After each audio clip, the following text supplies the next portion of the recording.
të krijojmë një shtet me integritet, ku krimi dhe kriminali nuk hyn në zorë dhe nderohen si perëndi, edhe ka frikë një popull i tërë, edhe këtë frikë të policit tani. Tani t'i japim dhe një policit që mos e marrin qaf krimi. Kështu i bie kësaj pune. Prandaj të qëndroj me këmbë tokë, nuk besoj që do të vazhdoj gjatë kjo prallë, po unë po shoh me këtë që ka ndodhur, qeveria është në rënit lirë, imazhi është për tokë, dhe merret me imazhin e vet, të rikthej besimin minimal tek qytetarët. Për tjerat nuk intereson fare. Të ndarojmë pak tek çështja e Erion Veliajt, ku kryeministri Edi Rama pas vendimit të gjykatës kushtetuese ka kërkuar që ai të lihet i lirë dhe të vijojë të drejtojë Bashkinë e Tiranës, ndërkohë që procesi ndaj tij të vijojë në gjendje të lirë. Si e gjykoni këtë lëvizje të kryeministrit Edi Rama, i cili u angazhua totalisht për shkarkimin e Erion Veliajt, dërgoi dhe vendimin e Këshillit Ministrave në presidencë, ku Bajram Begaj firmosi dekretin për zgjedhjet e 9 nëntorit në Bashkinë e Tiranës, dhe më pas gjykata kushtetuese u hodhi të gjithë poshtë. Ç'është kjo lëvizje që nga njëra anë u angazhua ndaj Veliajt, tani kërkon lirimin e tij?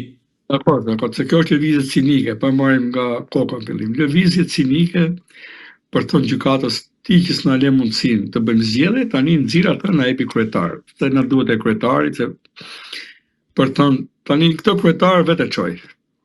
3 herë, 4 herë, sa është zgjedhje, nuk e di tani. Po, që nga 2015. Po, nuk e kontrolloj kur. Nuk kemi pasur një herë të vetme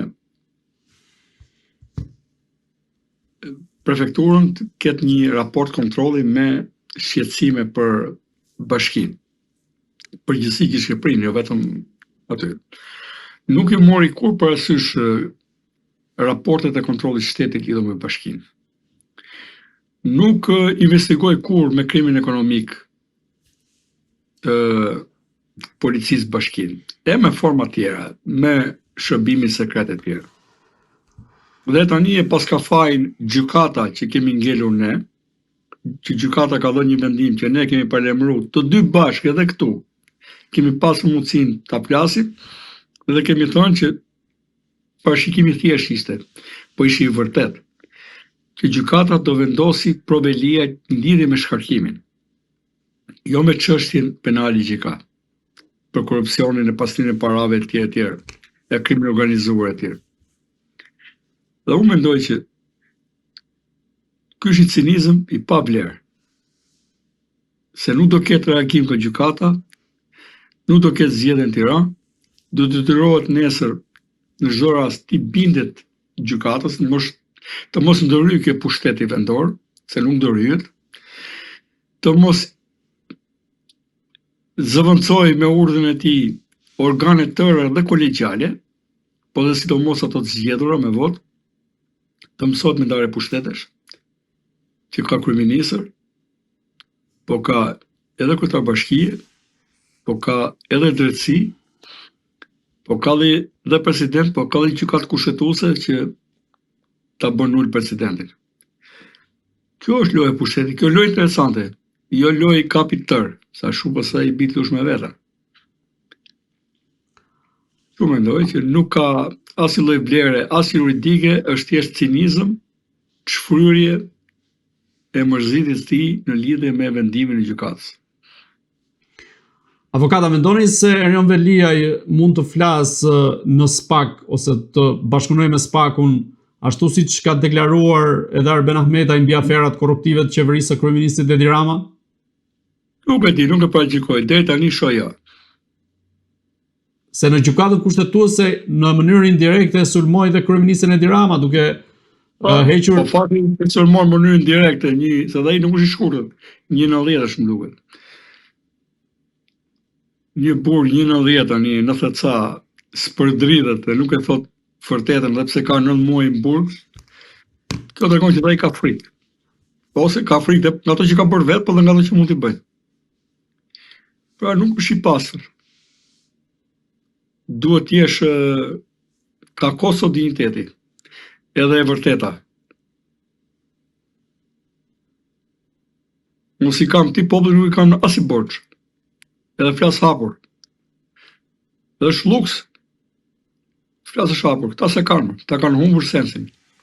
E në gjithë më rol. Edhe kur janë ditë zezë, edhe në burg atje nuk arrin do të thonë vërtetën. Se janë peng, janë ropër të asaj që kanë bërë vetë. Te tani, vetëm po të shprehet mirë ai, po ka alë se do i sekuestrojnë paratë ku i ka futur, ku si ka futur. Edhe për dënimin, më mirë ta pranoj dënimin kështu, pa marrë me përpara dhe një luguni me zagar që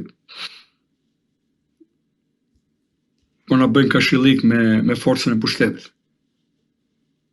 A ka nisur në Partinë Socialiste përplasja mes eksponentëve ndaj njëri tjetrit, duke qenë se përflitej në fillim se Velia ju godit nga balluku me po themi direktivën e saj dhe tashmë lëvizja fundit e SPAK-ut mund të ketë dorë edhe Veliaj? Që përplasja ka kohë që ka qenë aty. Edhe Berisha i vulli pak penzir djezjarit, kur tha njerëz të dikujt të vinin në protestat tona atje. Pam. Ka qenë. Por, këta e kanë ditur, e din mirë, kështu kanë punuar edhe. Gjithmonë në atë, unë i kam qytë, kjo është kënet, domethënë. Këneta në dukje është e qetë, po poshtë gëlon jeta. Ky është ndryshimi i kënetës me një habitat tjetër ujor. Edhe pse mos jetë shumë e thellë, po ka balte, barishte, ka shumë ushqim për peshqit dhe ka një jetë egër aty, të gjallësave që janë aty. Po në dukje është e qetë këneta, rrallë erë, ta dalgë kështu, se për arsye se është gjithmonë një pellgë i cekët, asgjë më tepër. Edhe pak i mbrojtur, domethënë, nga gjallësat që janë atje, domethënë. Kështu që edhe bimët. Për të arsye unë mendoj që ata janë po plaken në këtë lloj intrige politike, janë mësuar tani, ndryshojnë konfigurimet e pasere, rikthehen aty ku ishin etj etj. Këto nuk kanë një rëndësie, këto po bëhen tani natyrë e gjithë politikës shqiptare, të cilat politikë e cila gjallon mbi intrigën dhe pazarin politik, përgjithsisht. Edhe të huaj të e din, dhe unë gjithmonë e citoj Yuri Kim, që ka thënë para disa viteve, është e papranueshme që motori politikës shqiptare të jetë pazari politik. Në këtë pazar është dhe intriga. Kështu e kam parë, ky është realiteti, është i pamohueshëm. Së fundmi po lexoj se Edi Rama nuk ka lejuar një nga gazetarët që të bëj pyetje në konferencën që ai ka mbajtur me ambasadorin e BE-s, pra nuk e ka lejuar gazetarin që të bëj pyetje mbi çështjen e ballukut. Çfarë tremb Edi Rama në këtë rast që nuk pranon ta komentoj? Ai e di. Edi s'ka gjë, ne mos flas. Ku po shkon Edi Rama teksa po i bie një nga një njerëzit e tij dhe në rastin e ballukut, a mund të justifikohet ai se edhe ajo ka ngrënë kumbulla dhe dart pas shpine?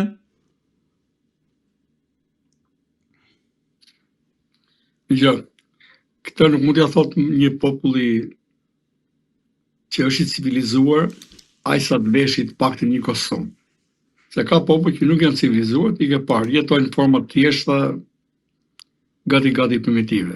Këtë nuk mund ta thot ai. E kemi votuar si kryeministër që t'i ketë të gjitha kumbullat dhe dartat përballë, me detyrën e parë të ruaj vendin nga kategoria e shpërdoruesve.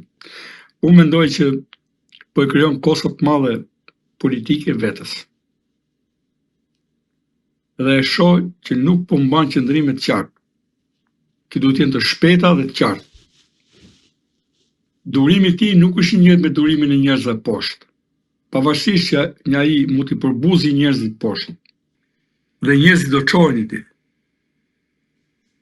Po do të jetë i ditë që do mbahet më.